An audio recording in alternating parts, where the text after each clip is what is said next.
Mas há algo do Senhor aqui a ser ministrado, coisas que têm sido acumuladas no Espírito, revelação do Senhor, entendimento que tem sido acrescentado, formado esse segundo vinho, né, que é melhor que o primeiro, pela realidade nova que se aperfeiçoou dentro da gente e nos aperfeiçoou, e é muito mais saborosa, né, aquilo que Cristo trouxe no final da festa. Eu dou graças a Deus porque o Espírito Santo é o mesmo, tem falado na boca de cada um aqui, os momentos de intercessão, os ministros de louvor, a palavra, né, dos irmãos aqui. E eu quero começar dando graças pela vida de cada irmão que tem pagado o preço, porque a percepção que eu tenho é que ninguém está aqui por si mesmo. Esse retiro me traz isso muito forte, de que talvez por um tempo a gente vinha e veio motivo uma expectativa de entrar no mover de Deus, para eu ser renovado. Isso é legítimo, você tem que desejar isso, eu também tenho essa expectativa. Mas há algo maior em você pagar o preço a favor de outros. E Deus provê muito mais da unção dele quando você tem esse coração. Porque a gente pode incorrer no erro de pagar um preço pela unção e não pagar um preço pelas vidas. Pagar um preço para ser um ministro melhor. Eu quero a unção, eu quero os dons para edificar o meu chamado. Ao invés de fazer como Cristo, o Espírito do Senhor me ungiu para libertar os outros. Amém. Não é para me lambuzar na unção, ficar brilhando.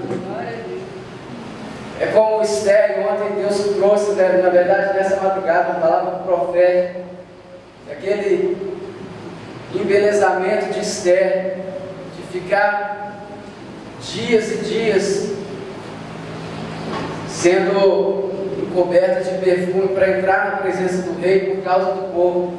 E Deus provê a unção para quem quer alcançar o perdido, para quem quer amar aquele a quem Deus tem dado, e esse coração ajustado, para a gente não se fascinar da maneira errada com aquilo que Deus nos dá.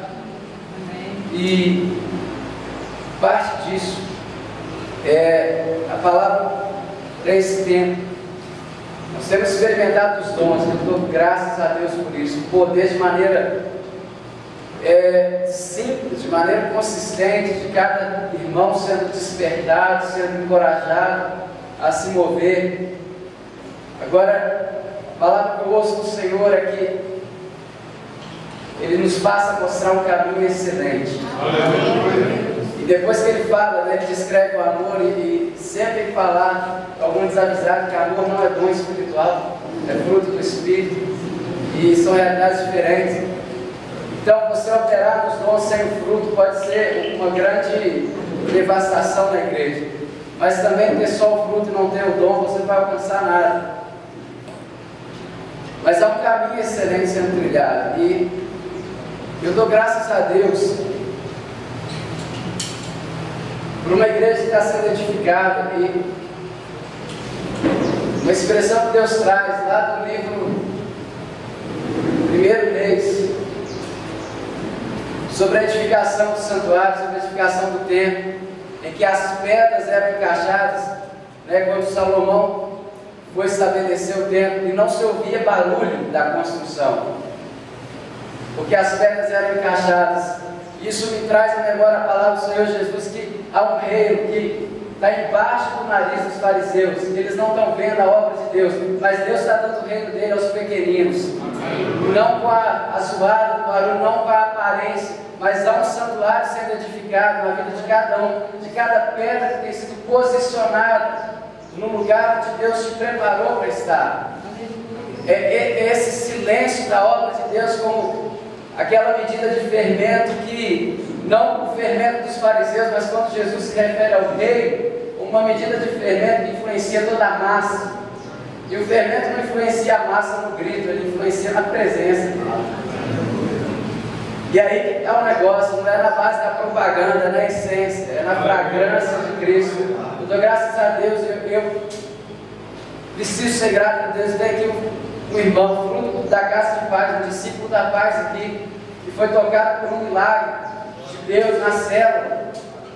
Jesus, para quem não sabe, o nariz do irmão ali, eu vou contar, porque agora é para Jesus. Estava quebrado, durante a célula começou a sangrar. Nós oramos, o nariz parou de sangrar, ele foi ver, o nariz dele falou, cara, está no lugar. O nariz está no lugar, o nariz era quebrado, demorava para colocar, quando saía do lugar, não tinha que fazer, voltar. E Jesus tocou, mas muito mais, e tem sido confirmado no amor de Deus. E tantos outros testemunhos que Deus está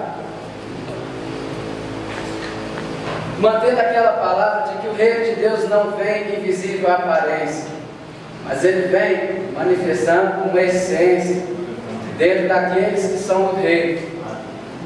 E glórias a Deus também pelo desafio de pegar os irmãos depois de 24 horas.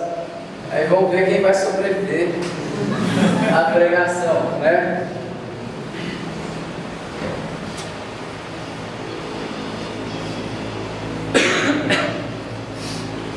Glórias a Deus. Só um encargo no meu coração. Sei que de muitas coisas eu tentei escrever e eu vou tentar falar, mas aí a gente tem que ser habilitado pela graça de Deus, né? Como 2 Coríntios diz que é Ele que nos habilita. Então, vamos orar.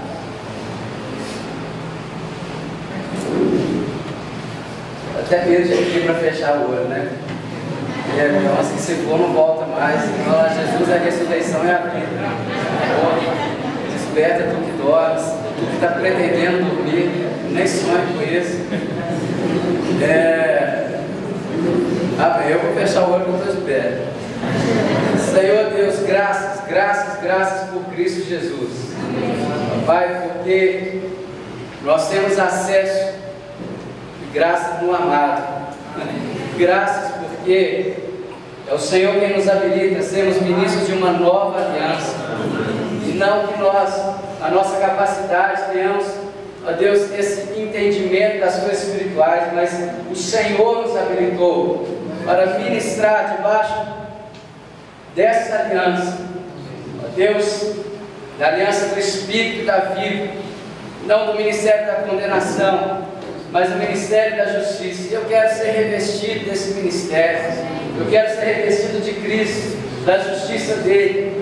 Eu oro pelo poder do sangue de Jesus sobre a minha vida, sobre a vida dos meus irmãos, ó Deus, lavando a consciência de pecado. Eu oro pelo poder do sangue nesse ambiente espiritual. Ó Deus, eu te dou graças por cada irmão que liberou o rio de Deus, que o Senhor plantou no coração deles, no interior deles. Senhor Deus, graças, Senhor. Graças, porque todos têm ministrado uns aos outros, ó Deus, e nós queremos continuar nessa missão. Todos têm sido habilitados para ser ministros dessa nova aliança.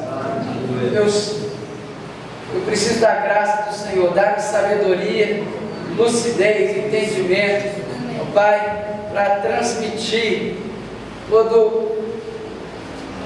Deus, toda essa carga que o Senhor tem colocado, esse encargo, Pai, a favor dos irmãos, né? Por amor dos irmãos, para que eles sejam enriquecidos, para que eles sejam ricos em tudo, Senhor, no conhecimento de Ti.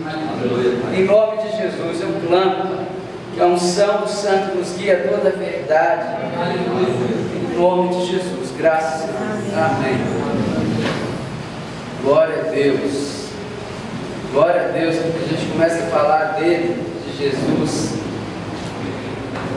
a virtude vai queimando, né? Eu sentir a presença dele, porque antes de sentir, você creu na presença dele. Isso é um Deus honra a fé, é lindo. Jesus, vamos lá. Eu quero começar a falar com uma introdução aqui de encargo que Deus tem colocado no meu coração, e eu tenho falado até com os discípulos, a minha conversa com os discípulos, que tem enriquecido muito. Ontem foi uma conversa assim, muito rica com o Vitinho, muito confirmação de trazer entendimento acerca de outras coisas, e os discípulos, quando compartilham algo ali na oração, como a gente é enriquecido e inflamado por esse amor de Deus. E o texto que me veio foi até um dos textos que recomendaram na pauta de oração, Salmo 25. Não lembro exatamente o versículo, vou abrir para poder falar do versículo. Mas esse...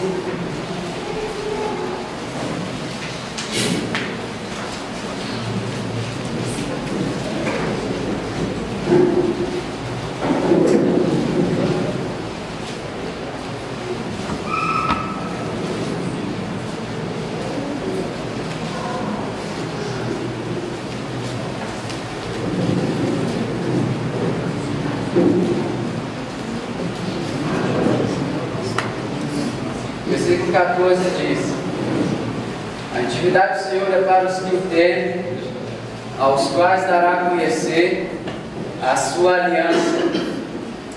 Então vamos proclamar isso. A intimidade do Senhor é para os que o temem, aos quais dará a conhecer a sua aliança. Glórias a Deus. E daqui eu quero partir porque é algo que tem mexido com a minha vida, com a vida de quem tem tocado nesse entendimento. A gente gosta de falar da intimidade com Deus, de cultivar a intimidade, mas o que me chama a atenção aqui é que a intimidade é uma via para eu conhecer a aliança. E aqui eu quero começar, talvez, uma constatação acerca da igreja do Senhor de modo geral, de que a falta de intimidade com Deus conduz a um não conhecimento da aliança de Deus, especialmente da nova aliança. E aí, qual o risco disso? Todos. A gente servir a Deus na nova aliança com a mentalidade da velha aliança, de servir a Deus debaixo da graça, tentando ser justo diante de Deus, guardando a lei. Talvez algumas coisas assustem você e mexa com algumas coisas no seu interior.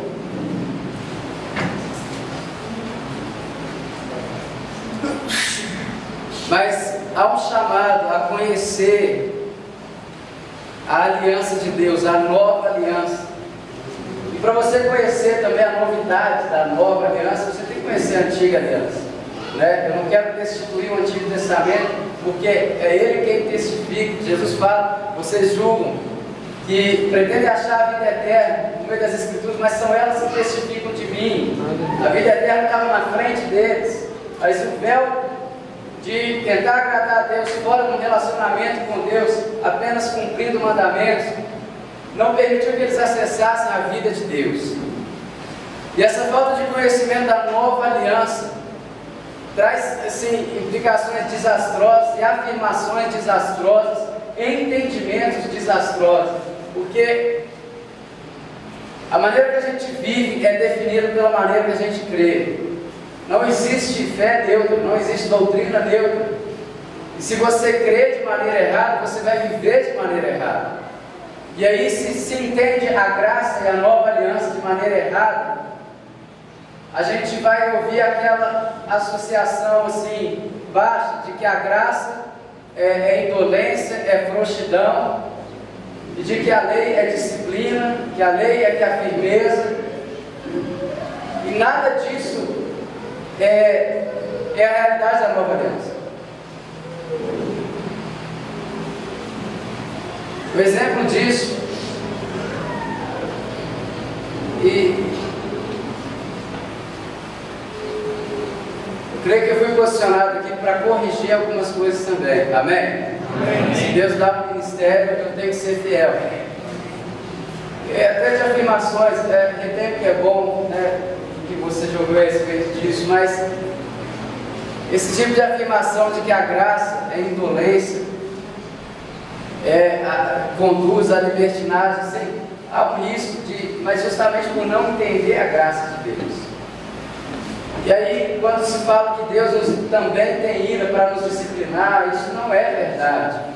Deus tem a ira sim, a ira de Deus é real, mas Jesus Cristo nos livra da ira, amém? Amém. Se você está em Cristo, você não está debaixo da ira de Deus, e quando Deus vai te corrigir, Ele não vai usar da ira dele, Ele vai usar do amor. Eu açoito a quem amo, eu repreendo a quem amo, e por isso eu posso ficar seguro na repreensão, ainda que venha a doer.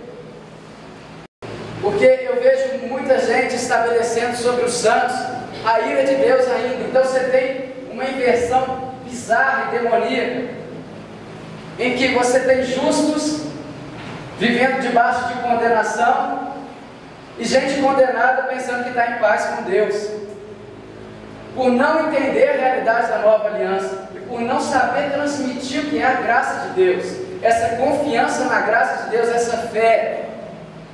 E aí a gente, o que diz a carta aos Gálatas, tenta recorrer à lei que foi dada e tenta ensinar a pessoa que seguir a Cristo é deixar de fazer isso, deixar de fazer aquilo também. Mas seguir a Cristo é ser fascinado por Ele, olhar para Ele, ser transformado, e o pecado vai parar de fazer sentido. A realidade da graça e o risco da graça é que Deus confia muito na nova natureza que Ele te deu em Cristo Jesus. E se alguém escolhe viver deliberadamente no pecado, das duas uma, ou ele não se converteu e ele ainda não está na graça de Deus, porque a gente acessa a graça pelo arrependimento, ou então ele saiu da graça de Deus, saiu de Cristo e passa a fazer aquilo que não faz parte de Cristo.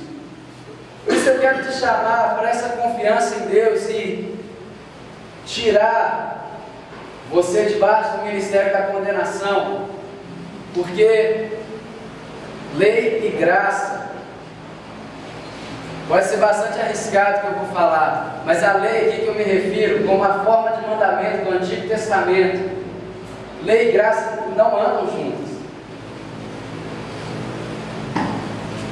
Parece arriscado dizer, mas é porque como é que a lei de Moisés, vamos para 2 Coríntios, é classificada?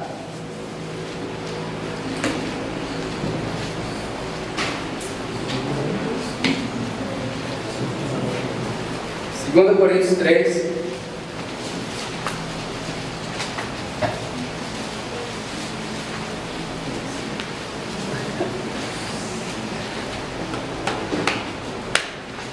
aleluia, esse texto aqui é um desfibrilador, é um choque no coração.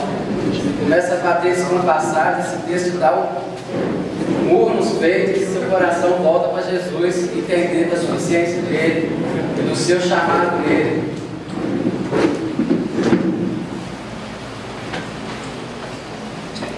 Vamos a partir do 4. E é por intermédio de Cristo que temos tal confiança em Deus. Então começa por aí, é por causa de Cristo e não de você, que você confia em Deus. Não que por nós mesmos sejamos capazes de pensar alguma coisa como se partisse de nós, pelo contrário, a nossa suficiência vem de Deus, o qual nos habilitou para sermos ministros de uma nova aliança, não da letra, mas do Espírito, porque a letra mata, mas o Espírito vivifica. E se o ministério da morte, é isso que é chamada a lei, gravado com letras em pedra, se revestiu de glória, a ponto de os filhos de Israel não poderem fitar a face de Moisés por causa da glória do seu rosto, ainda que desvanecente, como não será de maior glória o ministério do Espírito? Porque se o ministério da condenação foi glória, em muito maior proporção será glorioso o ministério da justiça, porquanto, na verdade, que outrora foi glorificado nesse respeito, já não resplandece diante da atual sobre excelente glória, porque o que se desvanecia teve glória, muito mais glória tem o que é permanente. Tendo, pois, tal esperança, servimos de muita ousadia no falar, e não somos como Moisés, que punha o véu sobre a face, para que os filhos de Israel não atentassem à terminação que se desvanecia. Mas os sentidos deles foram se embotados, pois até o dia de hoje, quando se faz a leitura da antiga aliança, o mesmo véu permanece, não sendo revelado que em Cristo é removido. Mas até hoje, quando é lido Moisés, o véu está posto sobre o coração deles. Quando, porém, algum deles se converte ao Senhor, o véu lhe é retirado. Ora, o Senhor é o Espírito, e onde o Espírito do Senhor está, aí a liberdade. E todos nós, com o rosto desvendado, contemplando como por espelho a glória do Senhor, somos transformados de glória em glória, na sua própria imagem, como pelo Senhor o Espírito. Então esse texto é crucial, é um fundamento de que há uma nova aliança. E aí a gente entender, o ministério da condenação teve glória. Eu não quero tirar isso, porque teve, mas o que Cristo veio estabelecer é muito maior. Enquanto a glória da condenação desvanecia, se perdia, o que Cristo estabelece cresce de glória em glória.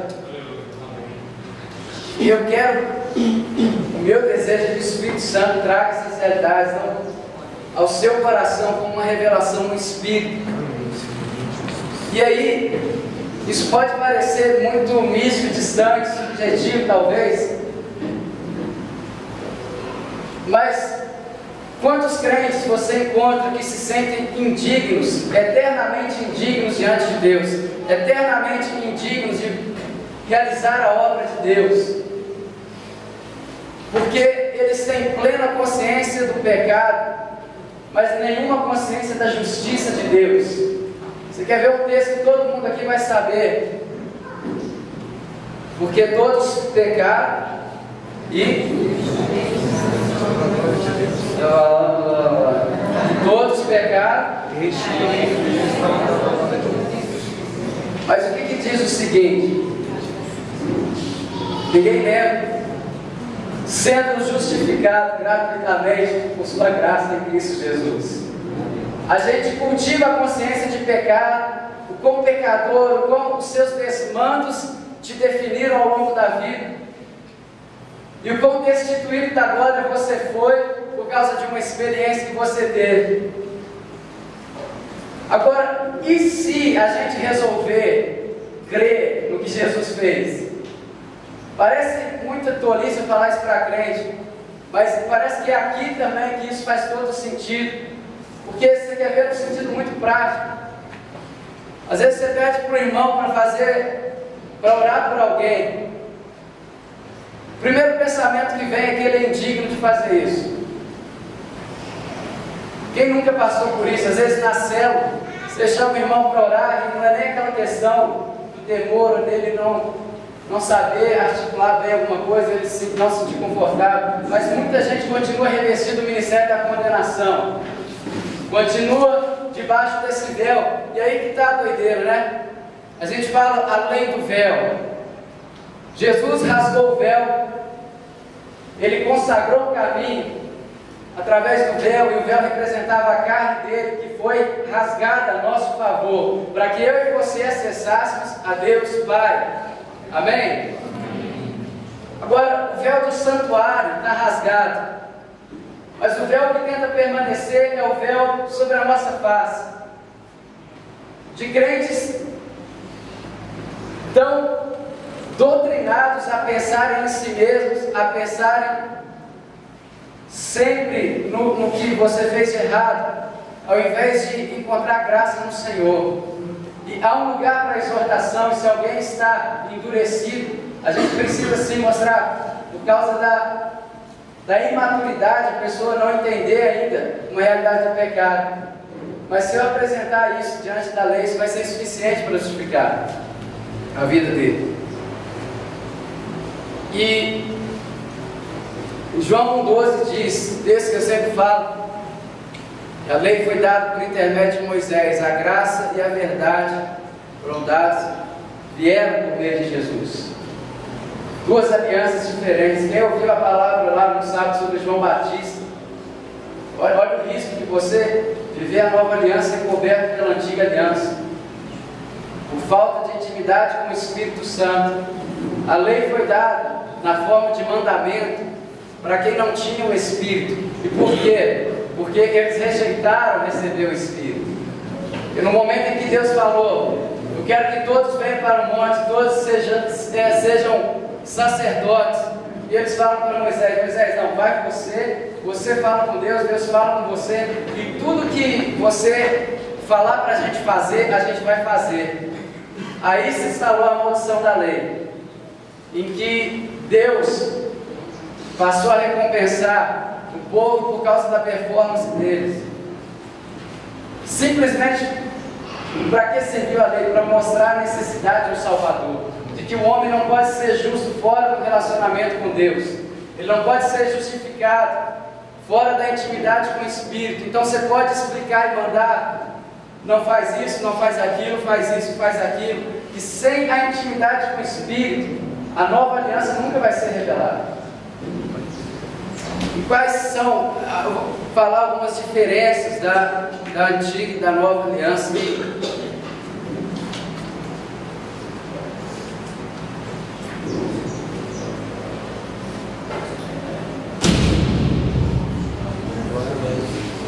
Agora acordou, né? Isso aí foi. Glória a Deus no portão. De 6 toneladas de barco.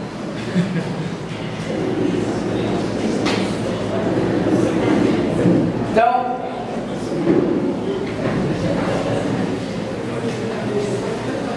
o poder que a lei tem poder sobre quem transgride. Então, para a lei operar, você tem. Se você transgredir o mandamento, você transgrediu todos, e a lei tem poder de te amaldiçoar e não de te justificar. Você leia a Bíblia e você vai entender tudo isso.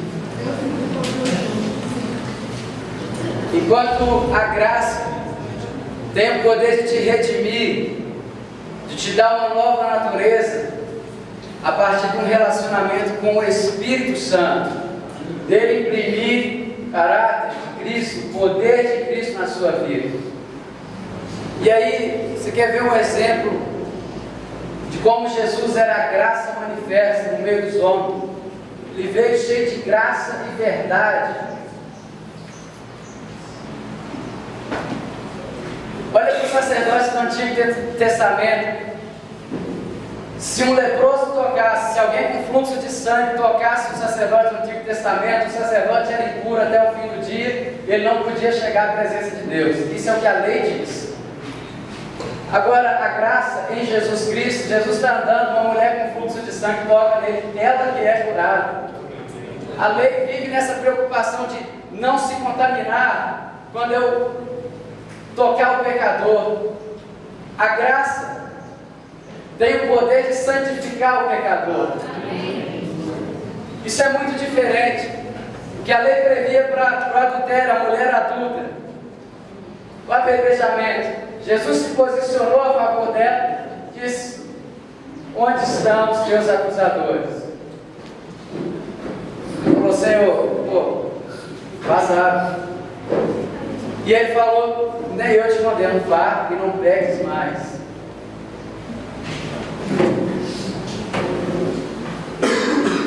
E aí, como que na prática isso pode acontecer? Muitos crentes que vivem naquela assim, aquele medo de alcançar o perdido, porque, e eu não estou falando de caminhar das mesmas práticas, de se envolver, de se comprometer. Não é disso que eu estou falando. Mas eu estou falando de gente que mistifica tantas coisas que não quer receber alguém que precisa ser liberto, não quer receber em casa para não trazer maldição na casa. Porque eu estou com medo do capeta que está na vida lá, esse cara vem na minha cela vai que o capeta resolve ficar aqui em casa, né? Tomar café comigo, e eu não tenho farofa para dar para ele, né? Olha, cara, isso é comum demais. Crentes que vivem se sentindo inabilitados para serem ministros da nova aliança e com medo do diabo, com medo da condenação, com medo de tocar. Isso aqui eu não estou pronto para essa libertação. Eu não ganhei a estrelinha mística no crachá.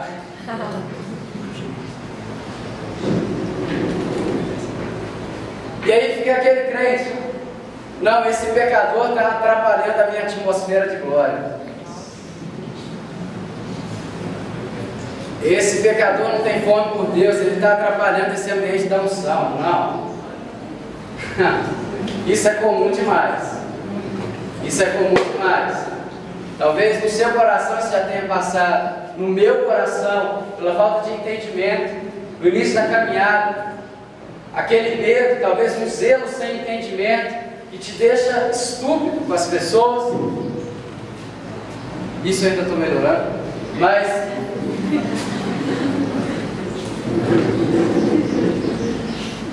aí não tem nada a ver com o ministério, isso é bom da casa, tá?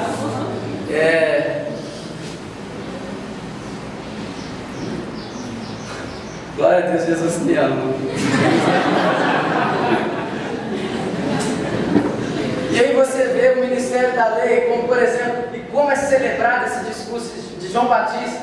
E Jesus mesmo fala que não teve ninguém maior que ele. Dos nascidos de mulher, até onde eu sei, todo mundo nasce de mulher.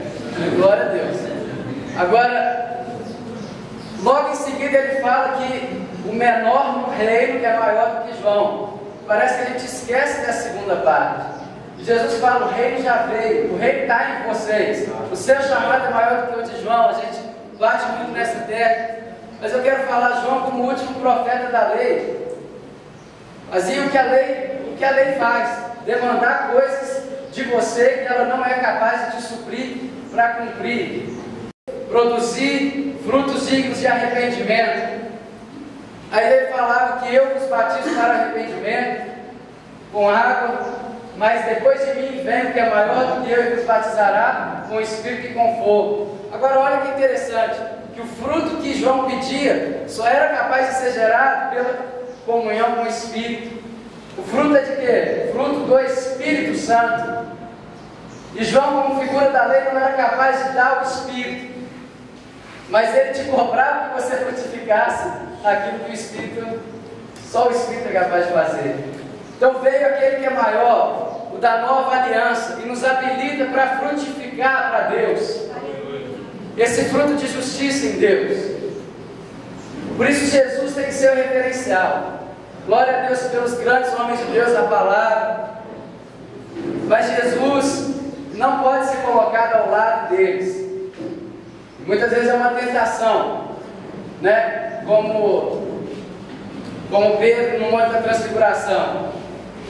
Ele viu Moisés, viu Elias, viu Jesus, e eles conversando entre si, e Deus fala: esse é meu filho amado, a ele ouvi.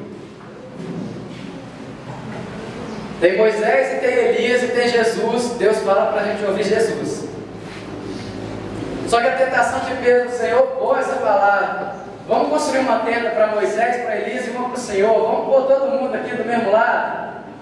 E a gente acha que a vida cristã isso é Jesus e guardar, é só cumprir o mandamento, ao invés de ouvir o Filho.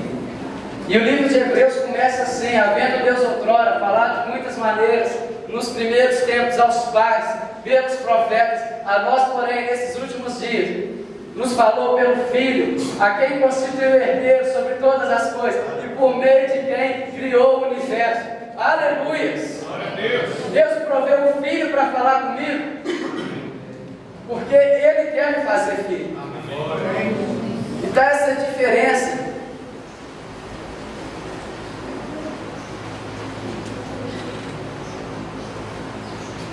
entre graça e lei. A graça te traz uma expectativa da glória, enquanto enquanto a lei te traz uma expectativa de juízo.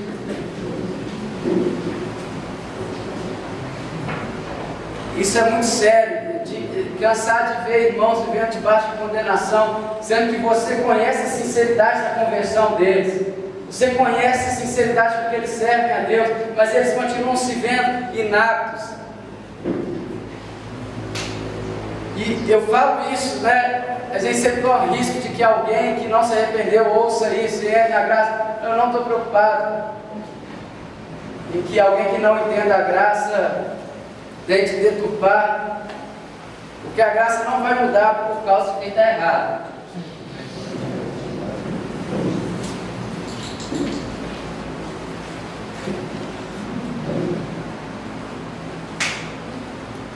E aí a gente encontra um lugar em Romanos 5:1. Justificados, pois, mediante a fé, temos paz com Deus, por intermédio de nosso Senhor Jesus Cristo. O texto seguinte diz que é dessa esperança, essa expectativa que sustenta as expectativas da glória de Deus. Essa paz com Deus que eu tenho por causa de Jesus. Por causa de Jesus. E é tão maravilhoso quando a gente não se perde em nós mesmos e olha para Jesus, olhando para Ele, olhando firmemente para Ele, o autor e consumador da fé. É o que te dá força para prosseguir a carreira. E dentro dessas diferenças da lei, vamos para Hebreus 12, 18 a 28, um texto muito...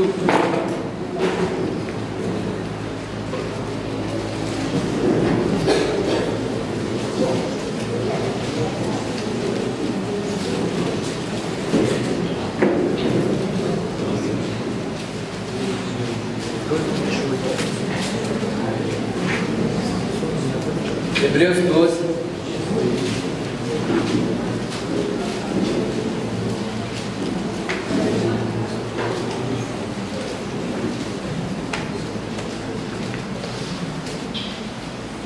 Ora, 18 ao 28.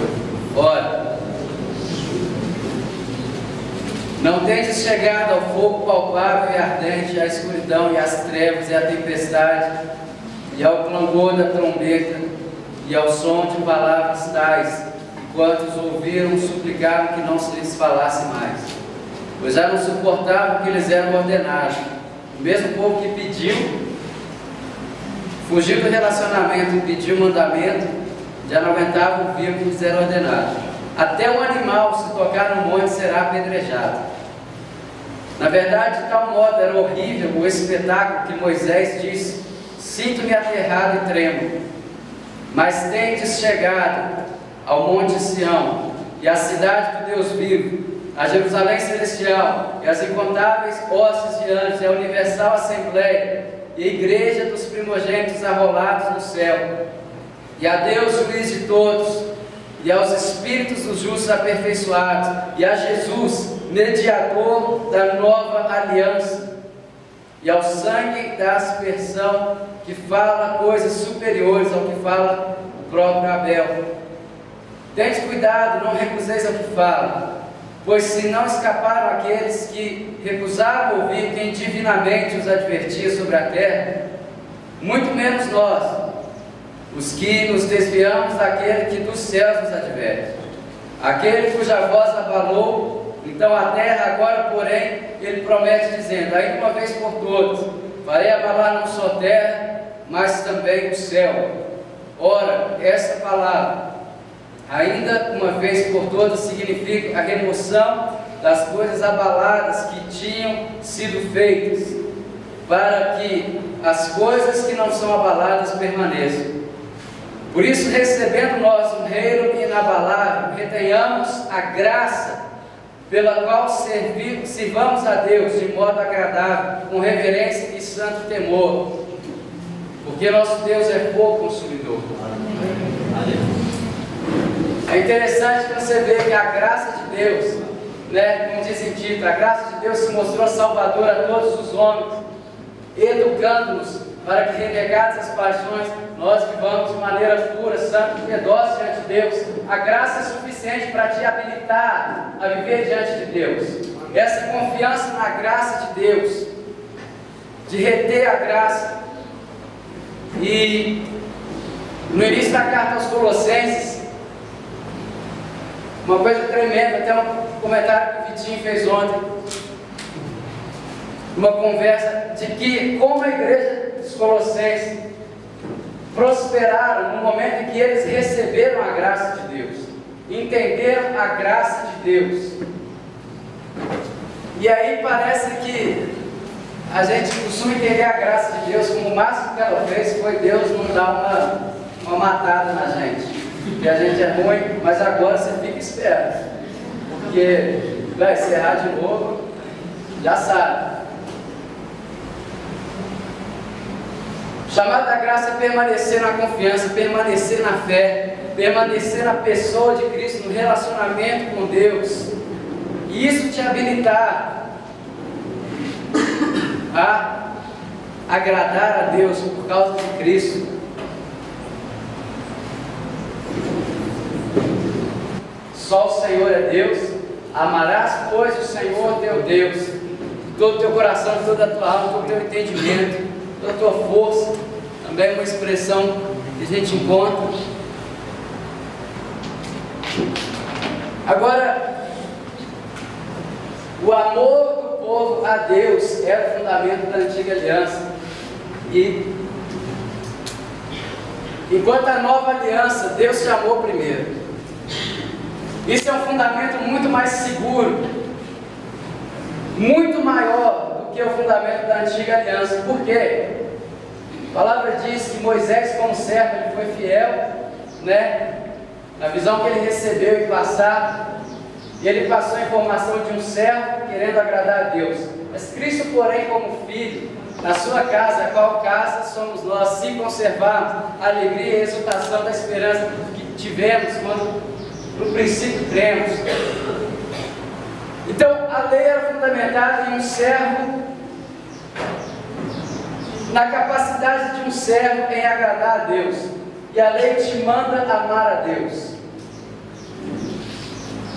Enquanto em 1 João começa assim, ou então o texto mais surrado da galáxia entre os crentes, João 3,16. Porque Deus amou o mundo de tal maneira que deu seu Filho unigênito para que todo aquele que crê não pereça, mas tenha a vida eterna. Quando a gente entende que a nova aliança começa com Deus amando você e não da sua capacidade de amar a Deus, meu irmão, parece que sai um peso da nossa alma, sai um peso, o véu se rasga sobre a nossa face, porque esse é um fundamento muito seguro para uma aliança. O amor dele por mim na cruz, isso não pode ser trivial. A gente precisa entender isso como o fundamento da nova aliança. E aí você pode dizer, mas Jesus falou, amarás o Senhor teu Deus. É claro, Jesus, o amor de Deus encarnado, te falando para amar a Deus, porque justamente é o amor dele que te capacita a amar a Deus. É isso que diz lá em 1 João, não que nós tenhamos amado a Deus, né? Nisso consiste o amor. Não que nós tenhamos amado a Deus, mas que Ele nos amou primeiro. Meu Deus, quando eu encontro com essa verdade, isso me traz uma segurança nessa aliança, uma firmeza de que eu posso me achegar a Deus, porque Ele me amou primeiro. E essa aliança vai me capacitar a amá-lo e amar o meu irmão.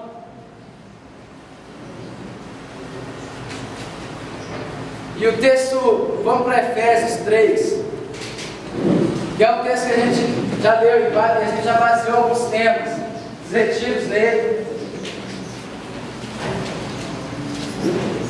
Mas lembra da palavra profética que o Senhor passa a mostrar um caminho sobre o modo excelente. Efésios 3.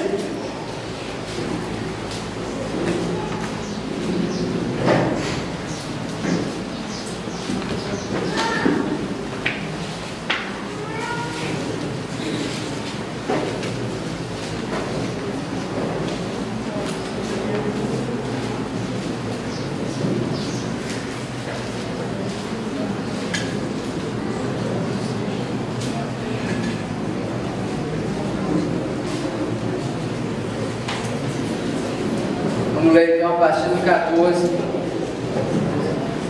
Efésios 3, 14.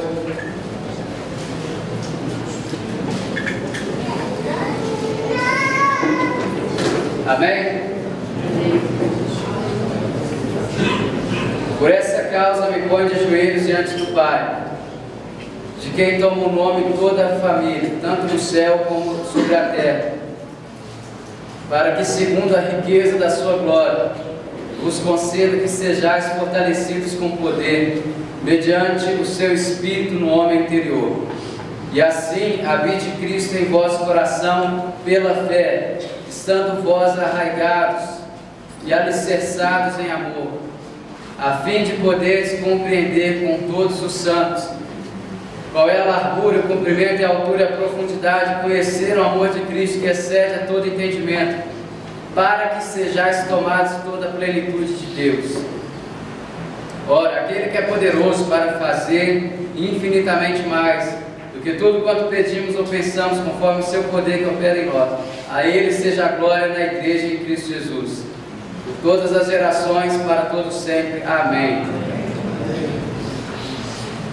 Tudo isso nasceu, esse versículo ficou martelando no meu coração, eu não conseguia pensar em outra coisa. Versículo 19: e conhecer o amor de Cristo, que excede a todo entendimento, para que sejais tomados de toda a plenitude de Deus. E aí, se a gente fala o tempo todo de uma tal de unção, um tal de avivamento que os crentes estão esperando, eras, para esse trem doido vir. E aí, se a gente chamar isso de plenitude de Deus, qual é a necessidade de conhecer o amor de Cristo para que sejais tomados da plenitude de Deus? Então, se a gente talvez não alcance certas coisas em Deus e não toca as vidas, parte disso, desse não entendimento do amor de Deus pela sua vida. Porque é comum a gente apresentar a graça para o pecador, mas a lei para o justo, e mantém o ministério da condenação, enquanto o entendimento do amor de Cristo nos faz ser tomados de toda a plenitude de Deus. E aqui essa expressão, e excede a todo entendimento. E aí, como diz meu pai, aí que a porta torce o cabo, a expressão, aí que o problema entra, aí que complica. Porque se o amor de Deus excede todo entendimento, você acessa o amor de Deus então pela fé. Muitas vezes você não vai sentir, você não vai acordar se sentindo amado por Deus, mas Deus ama aquele que crê. E você acessar o amor pela fé, isso precisa ser ensinado, para que os crentes não vivam correndo atrás de uma nova sensação, de um novo ministro que me faça sentir algo, mas a simplicidade do crer nos garante essa posição do amor de Deus. Aleluia. De gente que vive essa vida atormentada, será que você quer agradar a Deus? E a palavra diz: ao Senhor agradou moê-lo. Deus começou a se agradar de você no momento em que você creu no sacrifício que Ele proveu. E a partir desse sacrifício Ele te habilita a viver de maneira agradável, porque você vive segundo Cristo, e a sua sede passa a ser andar como Ele andou. A palavra diz lá em João, no mesmo texto, a mesma sequência de texto que diz acerca do amor: nós conhecemos e cremos no amor que Deus tem por nós. E a gente precisa ensinar uma geração a crer, porque nem sempre os seus sentimentos vão cooperar, Como é que fala lá em Coríntios acerca da ressurreição? O primeiro Adão era alma vivente, ele era terreno, natural, então ele caminhava pela alma, tanto que ele foi seduzido pelo que foi plantado na alma dele. Agora o segundo Adão é espírito vivificante, uma realidade revelado no seu espírito acerca do amor de Deus e você acessar pela fé. E é cíclico, né? Como Gálatas fala que a fé opera pelo amor. Então também a fé passa a fazer sentido quando você vincula a fé ao amor de Deus. E isso vai te capacitar a amar a Deus. Então, quando a lei dizia, amarás o Senhor teu Deus e o teu próximo como a ti mesmo, Jesus estabelece um novo fundamento. Primeiro, Ele te ama. E Ele te manda amar o próximo como Ele te amou. Novo mandamento vos dou, e vos ameis uns aos outros como eu vos amei. E aí a gente olha para a vida de crentes que se abalam.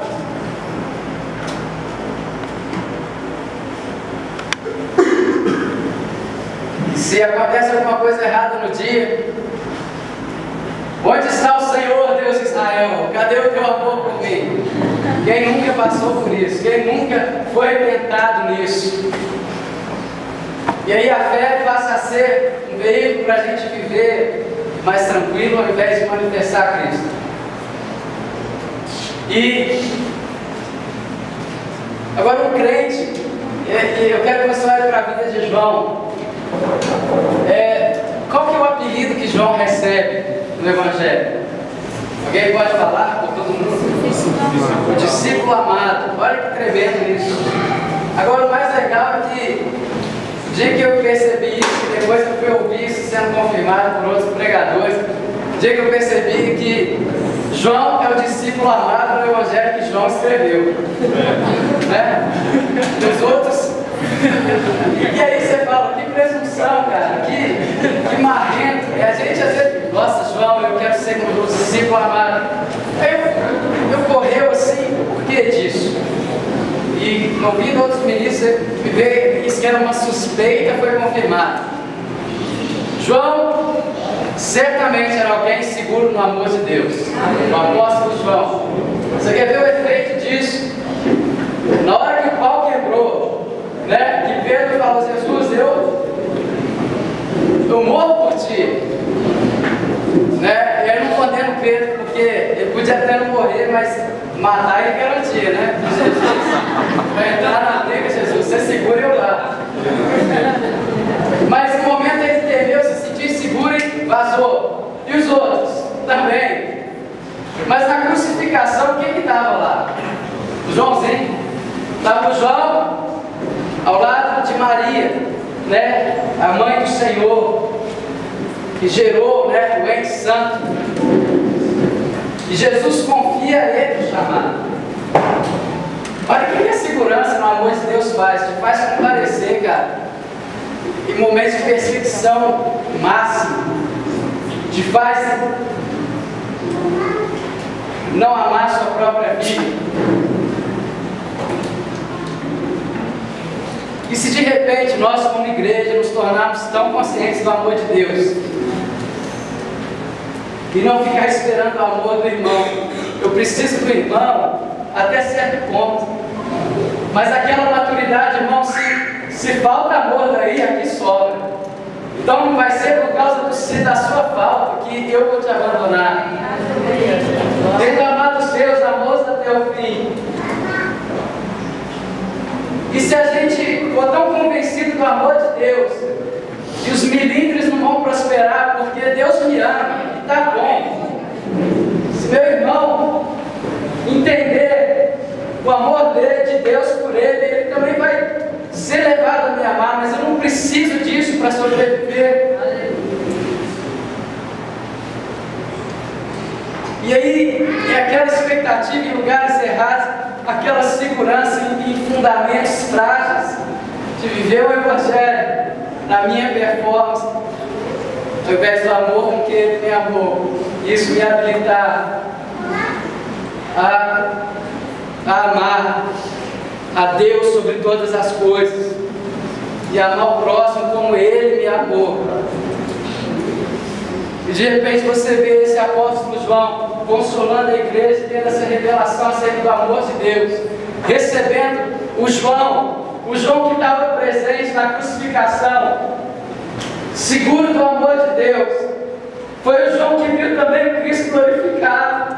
Ali em Apocalipse, foi o João que acompanhou ao lado de Jesus e recebeu as revelações mais sublimes.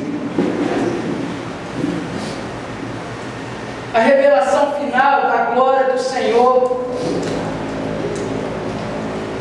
E se de repente eu for tão seguro do amor de Deus que eu não dependo do amor desse mundo, não dependo do amor dos outros, e se alguém me fere, eu choro por eles, por não entender o amor de Deus e não porque não me ama. E aquela palavra de Jesus, quando eu for levantado, atrairei todos para mim.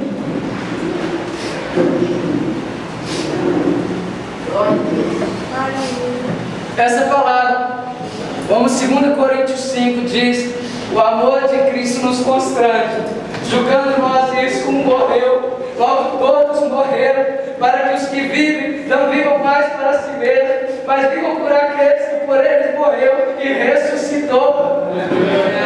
E assim que nós daqui por diante a ninguém conhecemos segundo a carne, mas segundo Cristo. E se alguém está em Cristo, é nova criatura. As coisas velhas já passaram. A maneira com que eu fui doutrinado pelo mundo a dar o que merece, a amar se me amarem.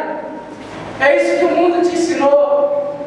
É isso que a religião te ensinou. Mas não foi isso que Jesus disse. Jesus na cruz, ele ora para o pecador: Pai, perdoa, eles não sabem o que fazem. E quantas vezes a gente é tocado e levanta com o véu da antiga aliança: ai do que toca no ungido de Deus. Ninguém foi mais tocado, ferido do que Jesus. E ninguém perdoa mais do que Ele. Ninguém foi mais livre. É isso, desse amor de Deus nos tornar livre. Livre dos outros, livre da gente. Porque o amor de Cristo nos constrange, julgando que Ele morreu. E eu aceito morrer a favor dos outros. E aí, nesse contexto de igreja, a gente tem tantas revelitudes místicas, pentecostais nos últimos dias, em células ortodoxas. E, de repente, você tem doutrinas mirabolantes sobre batalha espiritual. E eu não quero ser contra a estratégia que Deus dá. Deus pode fazer as coisas mais estranhas. Mas o que eu conheço pela palavra que Apocalipse diz: eles, pois, que venceram pelo sangue, pela palavra, e por não amarem sua vida diante da morte. E aí, você quer vencer o diabo no grito? Quer vencer o diabo passando óleo de cozinha na porta? Se Deus mandar, faz isso, não tem crise com isso. Mas ninguém vence o diabo, e a igreja não vence o diabo amando a própria vida diante da morte. E talvez seja a crise das celas, de um momento a gente se perder e ficar embriagado com os cuidados da vida. E pagar o preço para ser alguém e não pagar o preço pelo outro. E o que é preço? A prática, orar, jejuar, permanecer junto, exortar em amor, continuar crendo na salvação desse a quem Deus te deu. Porque o que a palavra diz: o mercenário que não é pastor vê o lobo e abandona as ovelhas e foge. E se de repente, a sua posição de líder, a sua posição de ministro está lá enquanto você não viu vir o lobo, enquanto você não foi mexido no seu conforto.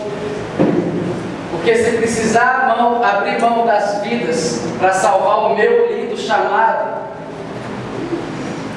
eu vou fazer isso. Deus me livre, esse não é o coração do pastor. O pastor, Jesus fala, dá a vida pelas ovelhas. E nesse retiro, eu percebo isso, esse chamado, desse despertamento nosso, de dar a vida uns pelos outros. Essa segurança no amor de Deus nos faz não amar a vida diante da morte, porque alguém ama mais a nossa vida do que nós mesmos. Essa segurança de confiar em provisão, e aqui eu estou falando de fé muito prática. E a gente fala o Rei de Deus no primeiro lugar, mas na hora que aperta,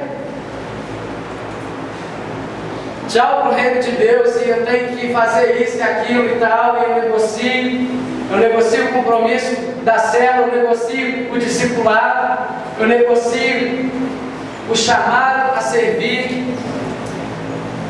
Isso nasce, desse coração sobrecarregado com as coisas da vida. Não, o dia que eu resolver isso aqui, eu sirvo a Deus. Serve nada. Serve nada.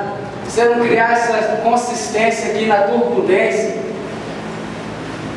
Como diz, as tribulações provam muito a nossa consistência, mas a tranquilidade prova a nossa afeição. Pode saber, no momento que você está mais tranquilo, você se torna mais improdutivo. E isso não vem pela lei, pelo nosso esforço, mas se tornar consciente do amor de Cristo e ser constrangido por isso, pelo meu relacionamento com o Espírito Santo.